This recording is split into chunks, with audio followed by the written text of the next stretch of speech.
Bagian berikutnya adalah masalah pengelolaan usaha dan pelayanan pelanggan. Persiapan usaha warung makan yang sudah berjalan memang membutuhkan pengecekan stok bahan, pencatatan stok bahan yang sudah dan hampir habis, pembelian bahan, membersihkan dan mempersiapkan potongan-potongan bahan-bahan masakan, menyiapkan penunjang makanan utama seperti kerupuk, sambal, acar, saus, dan sebagainya. Menyiapkan penunjang perlengkapan makan seperti mengisi sendok, garpu, tusuk gigi, tisu, membersihkan asbak, dan sebagainya. Mengolah bahan menjadi makanan matang seperti warung yang siap saji. Mengolah sebagian bahan tertentu menjadi matang seperti memasak ayam untuk bahan mie ayam, memasak bubur nasi untuk menu bubur ayam, dan sebagainya. Anda juga harus menyiapkan bahan mentah siap masak untuk menu yang dimasak langsung ketika dipesan. Ini adalah persiapan untuk warung makan yang sudah berjalan. Nah, aktivitas sebelum membuka warung, biasanya Anda sudah harus siap setiap harinya 1 atau 2 jam sebelum warung makan buka. Anda harus membersihkan lantai, meja kursi, etalase, dan seluruh perangkat warung. Menata perangkat warung dengan rapi, membuka jendela untuk sirkulasi udara warung supaya lebih segar, menyiapkan bahan baku pada posisi biasanya di warung, menyiapkan seluruh alat makan, baik pencucian, kebersihan, dan letaknya di dalam warung, persiapan alat masak, pengecekan kompor, bahan bakar, serta alat masak lainnya. Pastikan semua tenaga kerja sudah siap kerja seperti tukang masak, pelayan, dan sebagainya. Dan bukalah pada waktu yang telah ditentukan setiap hari. Pelanggan pada umumnya harus mengetahui jam berapa Anda buka dan jam berapa Anda tutup, supaya mereka jangan sampai datang dan kecewa karena tutup. Ini akan merugikan Anda di kemudian hari, karena mereka bisa saja ketika datang lalu pergi ke tempat yang lain. Nah, aktivitas usaha warung makan setiap hari biasanya adalah pastikan semua perangkat, bahan, dan tenaga telah siap. Ketika pembeli datang, sambut dengan ramah, tanyakan pesanan yang diinginkan. Segera untuk memenuhi pesanan pembeli. Pastikan pesanan datang cepat sesuai dengan keinginan pembeli dan urutannya. Artinya jangan sampai pembeli yang datang belakangan dilayani lebih dahulu. Saat pembeli makan, siapkan pelayan yang selalu siap untuk melayani pembeli jika ada tambahan pesanan. Saat pembeli selesai makan dan hendak membayar, hitunglah dengan teliti dan perhitungan yang benar. Kemudian baru berikan nota pembayarannya. Sebab kalau kita keliru mencatat, pelanggan bisa kecewa atau komplain. Setelah dibayar, jangan lupa ucapkan terima kasih dan siapkan selalu uang kembalian sehingga pembeli tidak harus pusing-pusing mencari uang kecil. Bersihkan meja dan alat makan sesegera mungkin agar warung makan kita terlihat bersih.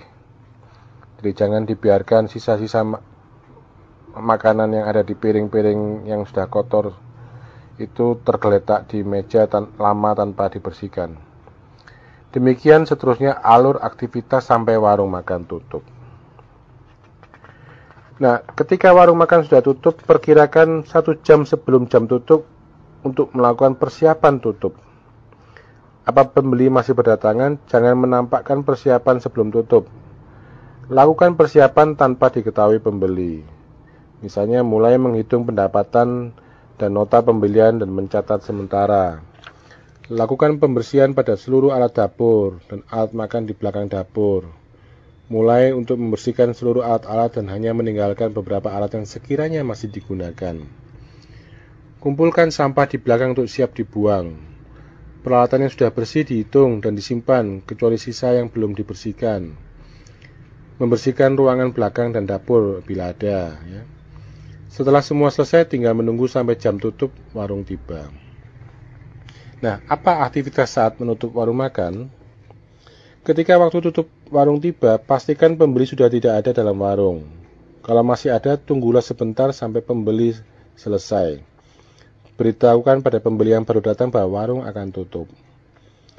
Lakukan penghitungan total pemasukan, ya, jumlah uang yang masuk dan notanya. Kemudian lakukan pencatatan pada buku pemasukan. Simpan uang pada tempat yang aman. Setelah itu bersihkan ruangan secukupnya. Membersihkan ruangan yang lebih detail sebaiknya dilakukan sebelum dibuka. Seperti menyapu lantai kotor, membersihkan meja, membersihkan peralatan makan dan dapur yang masih kotor. Kemudian setelah selesai simpanlah semua pada tempatnya. Makanan yang tersisa dapat dibagikan atau dibawa pulang.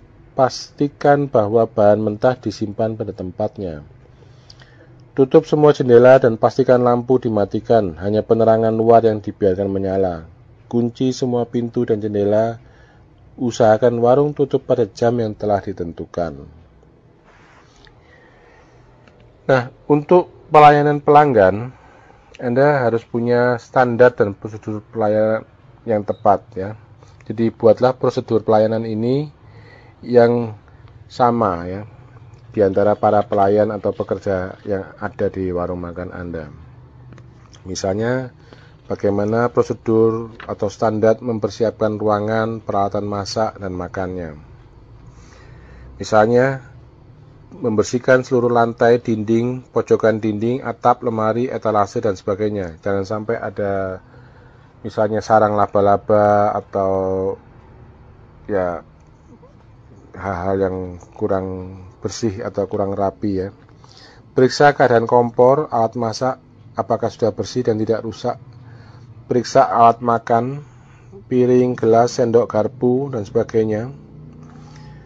Jadi piring makan atau gelas yang sudah retak sebaiknya jangan digunakan kembali. Sendok garpu yang sudah bengkok sebaiknya juga jangan digunakan karena akan mempengaruhi selera makan. Kadang-kadang ada beberapa pelanggan yang mungkin usil yang suka membengkok-bengkokkan sendok atau garpu. Pastikan tidak ada sisa makanan yang menempel pada alat makan dan tidak berbau amis. Setiap minggu lakukan perhitungan jumlah alat makan agar mengetahui jumlah penyusutannya, ya. Barangkali ada yang hilang, kita harus selidiki, tanyakan penyebabnya pada karyawan yang diserahi tanggung jawab. Periksa tempat sambal, tusuk gigi, saus botol, kecap, kemudian juga tempat tisu, apakah semua masih berisi dengan cukup. Cuci, lap kering, dan isi dengan baru apabila habis. Periksa keadaan meja kursi, ya. Apabila berdebu, bernoda, bersihkan. Mungkin kursi bila misalnya ada kerusakan harus diperbaiki atau diganti. Penting juga untuk diingat kalau misalnya warung makan ini mempunyai lembar menu, pastikan bahwa lembar menu ini dalam keadaan rapi dan baik. Periksa fasilitas penunjang seperti WC, tempat sampah, tempat pencucian peralatan, tempat penyimpanan peralatan, dan sebagainya. Walaupun sederhana, WC harus selalu dalam keadaan bersih. Bersihkan dan kuras setiap hari, jangan sampai kotor atau bau, sehingga pembeli merasa tidak suka dan kapok untuk menggunakannya. Tempat sampah usahakan selalu diperiksa, ya. Apabila penuh, segera buang ke kantong pembuangan supaya tidak mengundang lalat. Terkadang ada pembeli yang suka melihat tempat pencucian alat makan untuk memastikan kebersihannya. Usahakan mencuci alat makan menggunakan air bersih yang mengalir dari kran, karena lebih terjamin kebersihannya. Buatlah aturan pelayanan pembeli, misalnya menyambut pembeli yang baru datang dengan ramah dan senyum, mempersilahkan pembeli duduk, menanyakan dengan sopan apa yang diinginkan, mendengar dan mencatat pesanan pembeli, mengulang kembali pada pembeli semua menu yang hendak dipesan, menyiapkan menu sesuai dengan yang dipesan. Setelah menu siap, antar pada pembeli, pastikan semua menu pesanan siap dan lengkap. Dan setelah pembeli selesai makan dan tidak membayar, hitunglah dengan teliti. Setelah pembayaran selesai, ucapkan terima kasih dengan senyum dan ramah. Bersihkan peralatan makan dan meja seperti semula untuk menerima pembeli yang baru.